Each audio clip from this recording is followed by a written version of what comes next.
Le quart d'heure sans filtre avec Soukaina Soula.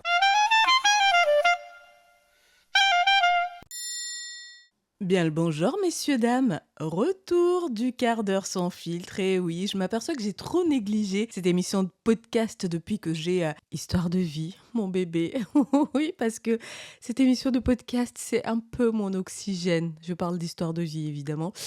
Mais en fait, je ne devrais pas négliger le quart d'heure sans filtre non plus, parce que ça reste quand même un bel espace de parole pour moi, tout simplement, pour que mes pensées puissent se bousculer comme ça, librement, et que je puisse surtout j'allais dire matérialiser, mais plutôt les exprimer, hein.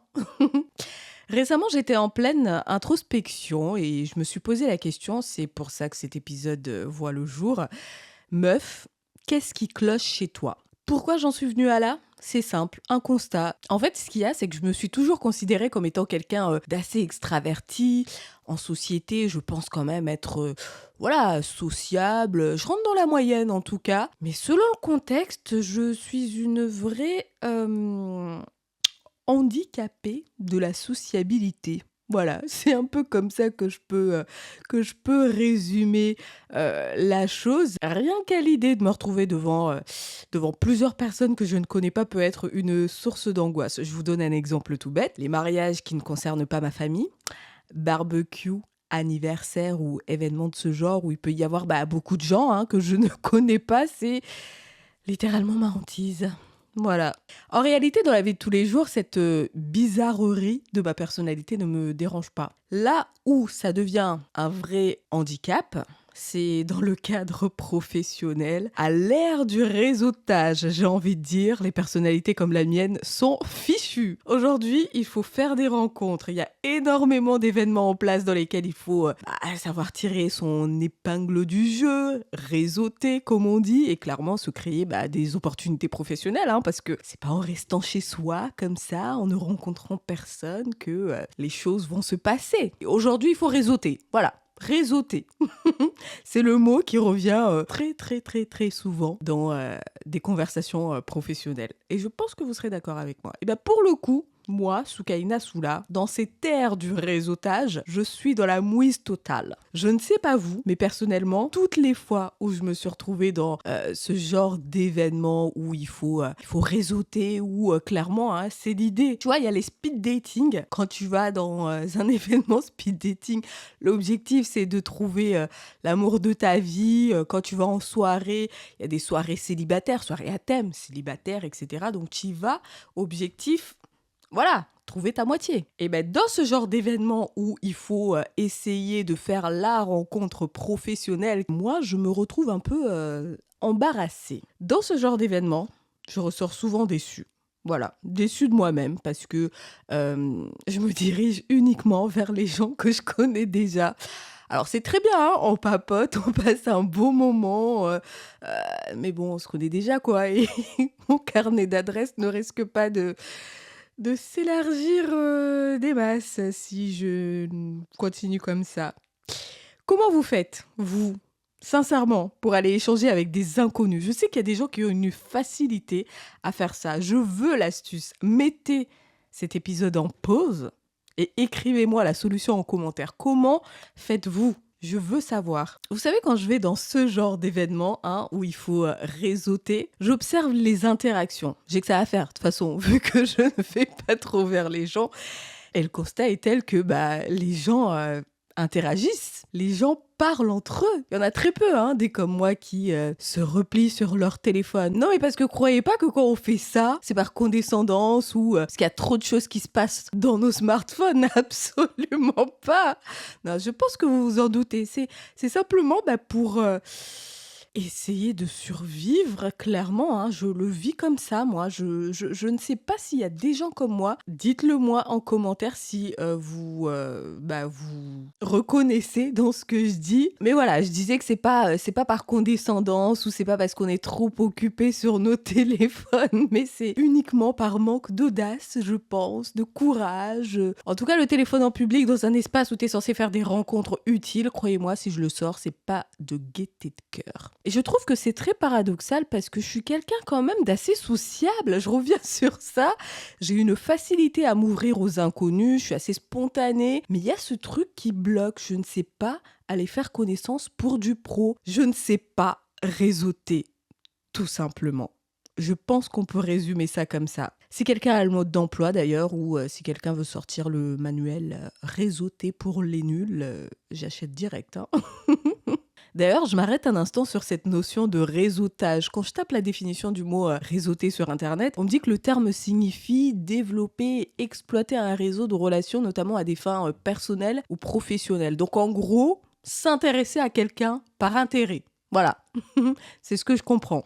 J'ai du mal, moi, avec ça. J'aime bien discuter avec les humains sans forcément penser à intérêt. Et je pense que je le ferai très très mal si je me force à avoir cette audace d'aller vers les gens pour essayer de me mettre en avant. D'ailleurs, qu'est-ce qu'il faut faire exactement quand on réseaute? Vraiment, j'ai besoin de ce manuel pour comprendre en fait. D'ailleurs, petite anecdote, je me souviens une fois, j'étais à un événement, pas forcément destiné à faire des rencontres pro, mais aujourd'hui, tu te retrouves dans n'importe quel... Et je disais aujourd'hui, tu te retrouves dans n'importe quel événement professionnel, et bah forcément, il y a ce truc où les gens vont interagir pour réseauter, entre guillemets, se filer des cartes, trouver le moyen de caler que, ah bah tiens, je fais ci. Tu vois ce que je veux dire? Je sais pas si vous voyez ce que je veux dire. Et donc, je me retrouve dans un événement, pour être vraiment précise, c'était un événement qui rassemblait énormément de journalistes, énormément de policiers, enfin, il y avait différentes professions. Et donc moi, naturellement, j'arrive, je vois, il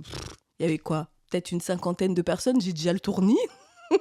Et réflexe, bah, je vais vers le buffet, je prends un verre d'eau et je suis partie m'asseoir, quoi. Je ne pouvais pas faire autrement et ça me gêne profondément de faire ça comme ça. Mais voilà, je ne voyais aucun visage familier jusqu'à ce qu'à un moment, un confrère arrive, un deuxième confrère arrive et vient me saluer. Et du coup, on se retrouve que bah, on s'assoit sur cette table où j'étais assise et on est tous ensemble là. Et du coup, bah, j'étais en mode c'est trop génial.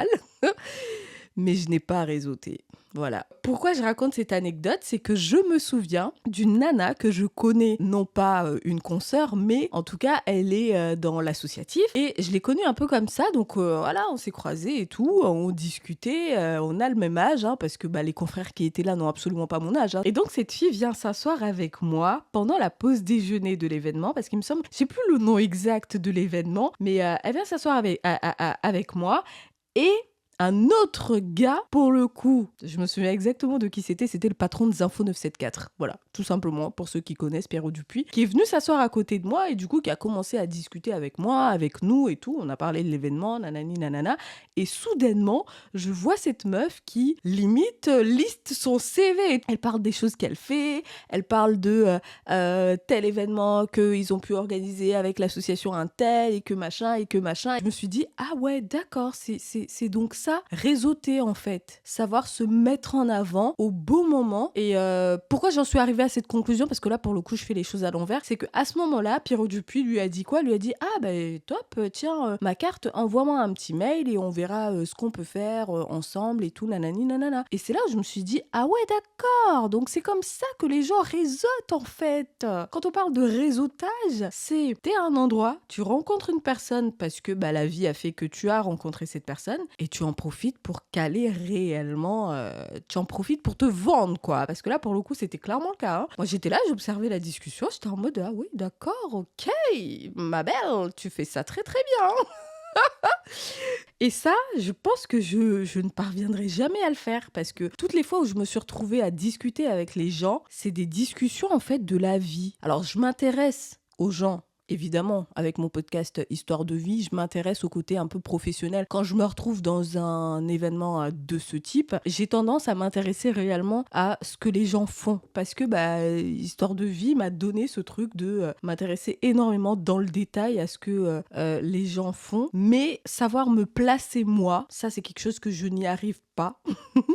Savoir aller vers les gens, déjà, quand t'es juste là, je n'y arrive pas non plus. Et puis voilà. Je ne sais pas ce que vous en pensez, je ne sais pas comment vous positionnez dans ce genre d'événement. Est-ce que vous vous reconnaissez dans ce que je dis ou pas du tout? Vous êtes de nature assez ouvert? Donc je disais, si ça vous parle, n'hésitez pas à me mettre en commentaire un conseil ou dites-moi que je suis pas la seule à être aussi bizarre, partagée entre je me considère comme sociable, mais en même temps, selon le contexte, je suis un peu, voilà, je sais pas trop comment aborder les gens. Enfin, et si vous avez écouté cet épisode jusqu'à la fin, n'hésitez pas à mettre un petit like. Voilà, je vais reprendre les quarts d'heure sans filtre, je pense, parce que c'est un bel espace, comme je dis, de parole pour moi-même, parce qu'histoire de vie, écoutez, histoire de vie, c'est pas pour moi, hein. Histoire de vie, c'est vraiment pour mettre en lumière des personnes inspirantes, riches, qui ont des choses à raconter, riches humainement, évidemment,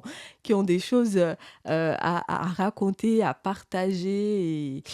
Et puis voilà, d'ailleurs, je vous invite à aller regarder les épisodes d'Histoire de vie si ce n'est pas encore fait. Voilà, les épisodes sont disponibles non seulement sur YouTube en format vidéo, et oui, mais en plus sur toutes les plateformes d'écoute. Bon, jusqu'ici, c'est normal, on est sur du podcast. Spotify, Deezer, Amazon Podcast, Apple Podcast et je ne sais plus trop. En tout cas, le mot d'ordre, c'est les étoiles. Si d'ailleurs vous m'écoutez à partir de ces plateformes, n'hésitez pas à me mettre une petite note. Voilà, ça fait toujours du bien au podcast. C'est ce qui permet aux podcasteurs d'évoluer, tout simplement. Enfin non, c'est ce qui permet au podcast plutôt, à l'émission de podcast, de grandir, d'être diffusée un peu partout, je pense. En réalité, je ne sais pas vraiment à quoi servent les étoiles.